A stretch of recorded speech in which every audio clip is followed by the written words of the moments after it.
السلام عليكم. لا تنسوا الاعجاب بالفيديو والاشتراك في القناة تشجيعا لنا لنستمر بنشر المزيد ان شاء الله.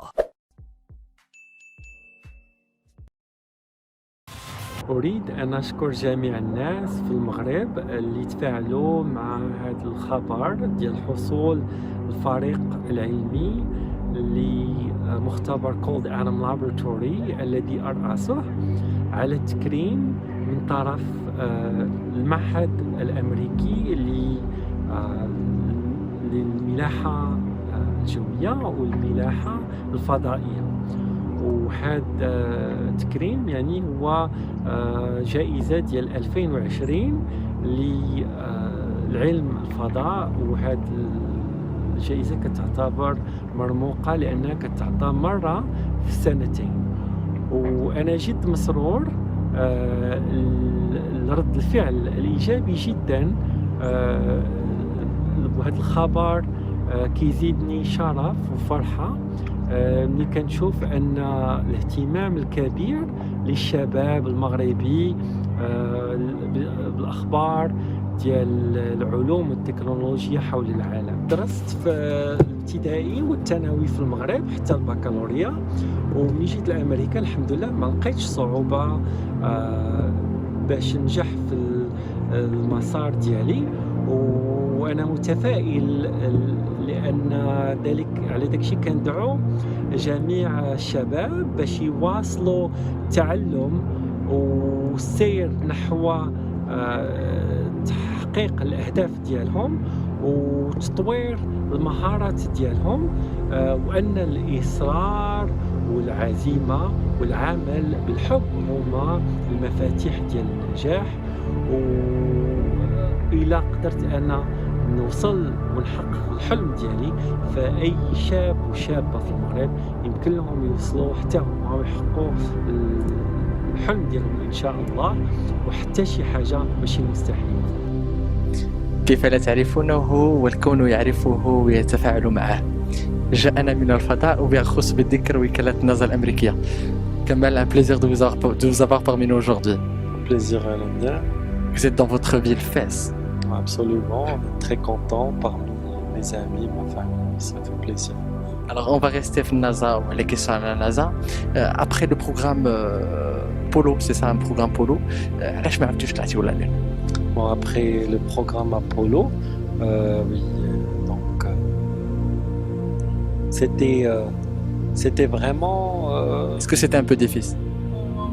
Oui, bien sûr, parce qu'on a envoyé des robots pendant des années. Après, il y a eu ce challenge entre le Soviet Union, et les États-Unis. Donc, on a atterri sur la Lune, et après, on s'est concentré sur d'autres objectifs robotiques. C'est-à-dire, on a envoyé des sondes Voyager 1 et 2, Vikings vers Mars. Donc, c'était plutôt des missions envers d'autres planètes dans le système solaire, et pas nécessairement des missions humaines. Maintenant, on a d'autres défis, c'est de revenir sur la Lune, peut-être, pourquoi pas, et même aller loin vers Mars. Mais avant tout, il faut qu'on arrive à résoudre des problèmes technologiques, parce qu'aujourd'hui, on n'a pas nécessairement la technologie pour envoyer des âmes sur Mars, mais c'est quelque chose qu'on doit résoudre dans les années prochaines, dans les 10 prochaines années. Tout à fait. Comment vous avez trouvé mon uniforme spatial? Alors ici, il y a les États-Unis, il y a aussi le Maroc qui est là, comme vous êtes en train de voir, c'est l'uniforme de Kamel. Ça vous va très bien. Déjà maintenant, tout ce qu'il faut, c'est vous êtes en forme, donc vous êtes un pas prêt pour aller sur Mars. Et d'ailleurs, on va sélectionner l'équipe dans les mois qui viennent. Donc la classe des astronautes de la classe de 2017. Et on va choisir 14, et peut-être parmi ces 14, il va y avoir très possible 1 ou 2 personnes qui pourront aller sur Mars. dans notre vie, dans les années prochaines. Alors je peux faire l'affaire alors. Absolument, ouais. كمال الناس كيتفاهموا بان كاينين 8 الكواكب. قبل كانوا 9 تحيدوا واحد، دابا كاينين 8 بلانيت 8 الكواكب. واش سي فري كاينين 8 كاين بلوس؟ كيفاش هاد القضيه؟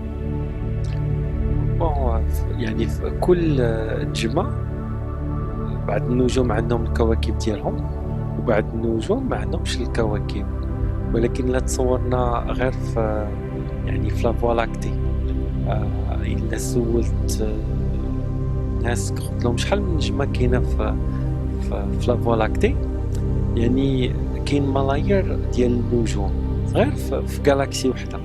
وهذيك لا غالاكسي اللي شيتي تحسب كل ثانيه تحسب نجمه، غير باش تكمل الحساب غتاخذ لك 6000 سنه. يعني باش تصور شحال العدد ديال النجوم اللي موجودين في غالاكسي وحده. يعني ولا تصورنا دابا كاين يعني ملايير ديال لي غالاكسي في لونيفير، فغادي نقولوا كاينين لا بروبابيليتي باش نلقاو يعني كواكب اللي بحال الارض اللي تقد تساعد على الحياه، فغادي تكون واحد النسبه يعني موجوده اللي مرتفعه. فاحنا اترافيغ واحد لو بروجي ديال اكزوبلانيت يعني اكتشفنا على الاقل واحد 1000 ديال الكواكب اللي تقدر عندها يعني المتميزات اللي باش قد تساعد على الحياه. داكوغ. الوغ لي كلشي كيعرف بان اكتشفوا لا لون، اكتشفوا لا بلانيت مارس. واش يمكننا نعيشوا في لا لون ولا في مارس؟ فالقمر يعني كنعرفوا ما فيهش يعني ما فيهش الغلاف الجوي، يعني ما فيهش الاكسجين، ولا يمكننا نسكنوا الى درنا واحد البايو سفير اللي تكون واحد يعني بحال بغيتي تقول واحد دوم اللي مقفول وكنخلقوا فيه يعني الاكسجين. وهذا هو اللي غادي نديروا في ان شاء الله في 20 سنوات المقبله، يمكن باش يوليو الناس يمشوا يزوروا القمر ويمروا ايام في القمر، وغتكون عندهم واحد المنظر جميل حول الارض. يعني هذه مشاريع عديده اللي دابا كتقوم بها بعض الشركات اللي باش تشجع على السياحه ديال القمر. وبالنسبه للمريخ، المريخ فيه الغلاف الجوي لكن هو ضعيف بزاف بالنسبه للغلاف الجوي ديال الارض، وما كنعرفوا ما كاينش فيه الاكسجين.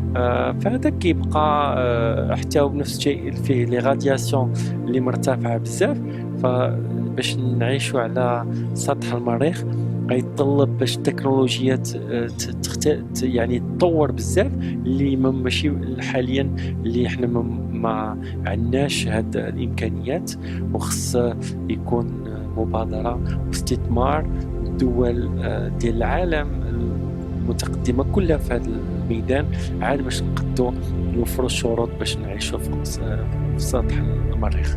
ولكن ان شاء الله كنشوف ماشي بعيده، تقد تكون في يعني في 20 30 سنه المقبله. كمال نعطيك واحد لا كيسيون كي ام سي بو تري فاست. واش كاينه اون اوتر في في لونيفير؟ اسكو فريمون يا اون في اكستراتيرستر؟ سي اون كيسيون كلشي كيبغي يعرفها، كنشوفوها في دي فيلم، كنشوفوها في دي سيري، مي اون فو فريمون سافوار اسكو يا اون في داكستراتيرستر. كما قلت لك يعني احنا احسن طريقه الجواب على هذا السؤال هو يعني الشساعه ديال الكون. يعني كما قلت لك الكون شاسع جدا، غير غالاكسي وحده فيها ملايير ديال النجوم. وبعد الابحاث كتقول بان الكون هو متكون من واحد لو نومبر انليميتي ديال الكون واحد اخرين. ف إلا شفنا غادي نقولوا علاش هاد الكون شاسع جدا وحنايا يعني ماشي حتى نقطة، يعني ديال نقطة في واحد البحر كبير، وحنا يعني نكون الحياة غير بوحدها في الأرض. يعني ما كنتصور غادي يكون مستحيل. خص ولا بد غادي تكون دوطخ يعني ماشي نفس الانسان على الارض. إذن كاينين كائنات فضائيه اذا هاد القبل. يعني مازال انا من ناحيه يعني العلميه ما عنديش البروف، يعني ما لقيتش نقول لك بان كاينه ولا ما كايناش، ولكن غير من ناحيه البروبابيليتي الا كان واحد الكون شاسع جدا يعني لا بروبابيليتي غتكون ولا بد كاين كنظن. سي جوست كمال اخر مشروع اللي كتخدموا عليه دابا في وكاله ناسا الامريكيه واللي انت فيه تقدر تحدثنا عليه شويه؟ فانا اشتغل على واحد المشروع اللي عنده علاقه مع نظريه اينشتاين، وهو غنرسلوه في 2017 وغادي يكون في الانترناشونال سبيس ستيشن، وغنحاولوا يعني باش ندرسوا هاد النظريات ديال اينشتاين، ومنهم هي ديال الجاذبيه وكيفاش الجاذبيه كتاثر على البحث يعني على الحياه لا في الارض ولا في كيفاش تكون الكون، وكيفاش الجاذبيه كان عندها ذاك الدور في تكوين الكون. كمال شو تقدر تقول على التجربه ديالك او التجربه ديالك كنتي كترأس واحد لو جروب اللي سافرتو او روبو حطيتوه في مارس، شنو تقدر تقول على ديك التجربه وانت كنتي المغربي الوحيد اللي كيترأس هذه المجموعه؟ شنو تقدر تقول على لو روبو اللي تحط في لا بلانيت مارس؟ يعني هذا الرجل الآلي ديال اشتغلت في السبيرت اوبورتونيتي في 2004 واخيرا في 2012 كيوريوسيتي. فهذا يعني العمل كيتطلب سنوات كثيره، كناخذوا بحال دي بيتي با وكيتطلب فريق يعني متحمس وسنوات طويله. فانا يعني محظوظ اللي جات لي الفرصه واشتغلت مع ناس اللي كيخدموا بجديه وكل واحد كيدير العمل ديالو والحمد لله كيكون ناجح. فانا كنتمنى للشباب حتى هما يعني بحال انا اللي يعني من المغرب وعطاتني بلس فيزيت لونسي مدينه دو فاس، المدينه القديمه ديال مدينه فاس.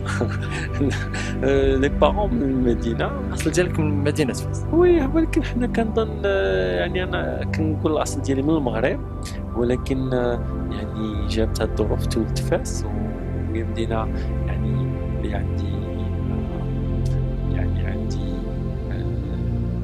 تشبت بها بزاف، لان كان مروك هي مدينه علميه وعندها تاريخ عريق، ما يمكنناش نساو التاريخ ديال فاس، لان نسينا التاريخ ديال فاس غنساو التاريخ ديال المغرب. ودائما اي يعني مجتمع الا ما بقاش متشبت بالتاريخ ديالو كيفقد الهويه ديالو. احنا دابا في لي باليزوميه ديال لا فيل دو فاس، كدوز لو سيجور ديالك في مدينه تيزيتي فيها.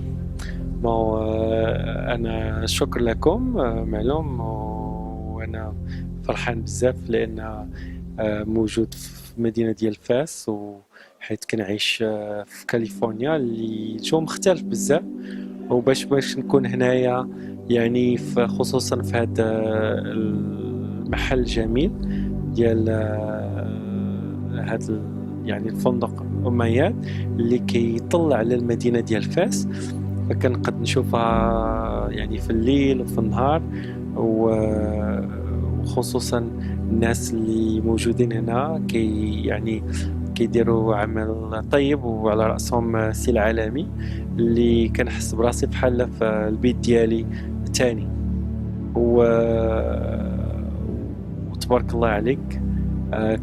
كنتمنى باش تكون اللقاء ديالنا المقبل ان شاء الله في لانازا بوكوا با. ميرسي بوكو. شكرا سي خالد.